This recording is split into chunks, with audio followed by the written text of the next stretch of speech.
Hello guys, ഞാനിവിടെ വന്നിട്ട് എനിക്ക് 3 ദിവസം ഓറിയൻറ്റേഷൻ ക്ലാസ് ഉണ്ടായിരുന്നു കേട്ടോ. ഓറിയൻറ്റേഷൻ ക്ലാസ് ഉള്ളത് കൊണ്ട് തന്നെ രാവിലെ എഴുന്നേൽക്കണമായിരുന്നു ഒരുങ്ങാൻ വേണ്ടി.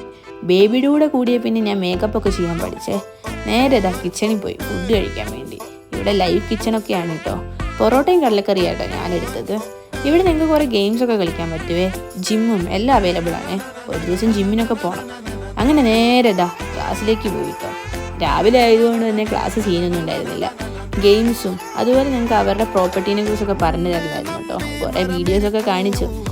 പിന്നെ കുഴപ്പമില്ല, സീനില്ല. പിന്നെ ബ്രേക്ക് വിട്ടു. ബ്രേക്കിൽ അതും ഇതൊക്കെ കഴിച്ച്. നല്ല വെയിലാണ്, സൺസ്ക്രീൻ ഇല്ലാണ്ട് ഇറങ്ങിയാൽ നമ്മൾ കത്തിക്കരിഞ്ഞു പോകും. അങ്ങനെ നേരെ അടുത്ത ക്ലാസ്സിന് കയറി കേട്ടോ. എല്ലാവർക്കും ഉറക്കമായിരുന്നു കേട്ടോ. പിന്നെ എളുപ്പം ക്ലാസ് കഴിഞ്ഞ് ഞങ്ങൾ റൂമിൽ വന്ന് ഞാനും ബേബിയും കൂടി ഓം ശാന്തി ഓശാനെ കണ്ടു കേട്ടോ. അപ്പോഴാണ് സോണൽ വിളിക്കുന്നു ഇവിടെ ഉണ്ടെന്ന് പറഞ്ഞു. അങ്ങനെ സോണലിനെ കാണാൻ വേണ്ടി പോയേ. സോണൽ എൻ്റെ ചെറുപ്പം മുതലുള്ള ബെസ്റ്റ് ഫ്രണ്ടായിരുന്നു.